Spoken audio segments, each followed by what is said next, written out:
नांदेड जिल्ह्यातील नायगाव मतदारसंघाचे भाजपचे आमदार राजेश पवार यांच्या विरोधात धर्माबादमधील नागरिक आक्रमक झालेत। राजेश पवार यांनी मागच्या 5 वर्षात मनमानी कारभार सुरू केलाय असा आरोप केला जातोय। पवारांनी धर्माबादमधील अनेकांवर खोटे गुन्हे दाखल केल्याचा आरोप धर्माबादकरांनी केला। धर्माबाद आज कडकडीत बंद होता, तर याचा आढावा घेतला आमचे प्रतिनिधी कमलाकर बिरादार यांनी। पाहूया।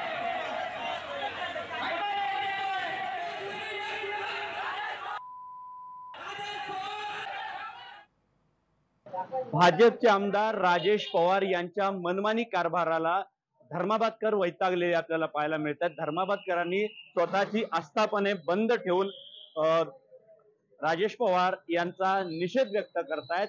तर सर्व जे व्यापारी आहेत, येथील नागरिक आहेत, हे एकत्र येत तहसील कार्यालयावरती त्यांनी मोर्चा देखील या ठिकाणी काढलेला आहे। त्याला मोठा प्रतिसाद जो आहे धर्माबादमध्ये आपल्याला पाहायला मिळतोय।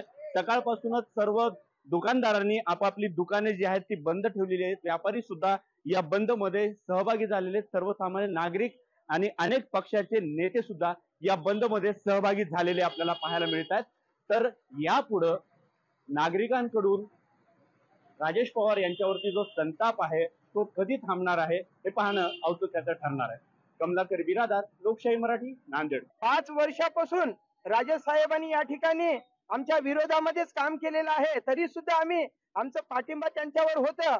ते हे केस केल्यामुळे सकल हिंदू बांधव या ठिकाणी त्यांचा निषेधार्थ ही रॅली म्हणा, हे मोर्चा म्हणा या ठिकाणी आम्ही काढलेला आहोत।